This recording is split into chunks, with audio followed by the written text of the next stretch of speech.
شروع اللہ کے بابرکت نام سے جو بڑا مہربان نہایت رحیم والا ہے۔ ہر طرف خاموشی تھی، کوئی جواب نہیں تھا۔ اس کی خاموشی چیخ چیخ کر بول رہی تھی، نکاح کر لو میرے ساتھ۔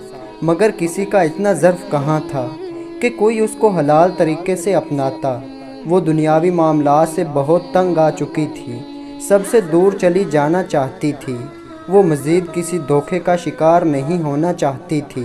لوگ اس کو بے حیا بول رہے تھے کہ یہ عجیب لڑکی ہے جو خود نکاح کا کہہ رہی ہے، مگر وہ ایسا کیوں کہہ رہی تھی یہ تو وہ یا اس کا خدا جانتا تھا جس سے اس کی سانسیں بحال تھیں۔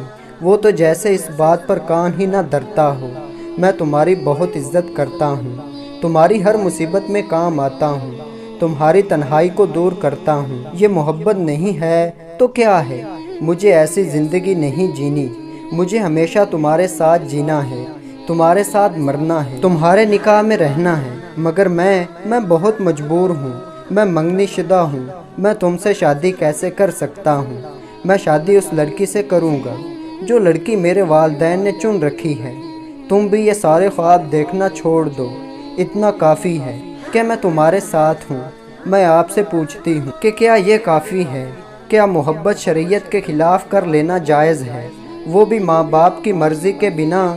کیا فی الوقت کا ساتھ ماں باپ کی مرضی کے خلاف ممکن ہے؟ جہاں بات اپنانے کی آ گئی تو یہ بات والدین کے فیصلے پر آ گئی۔ کیوں ہمیشہ لڑکی ہی کیوں منہ کے بل گرے؟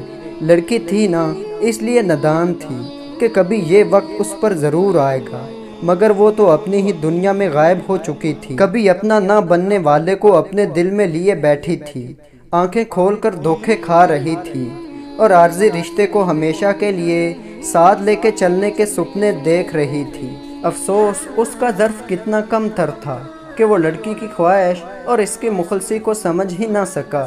اگر وہ ہر جگہ ہر گھڑی اپنا بن کر ساتھ دے رہا تھا تو وہ ساری عمر کے لیے یوں اکیلا چھوڑ کر ہی کیوں جاتا؟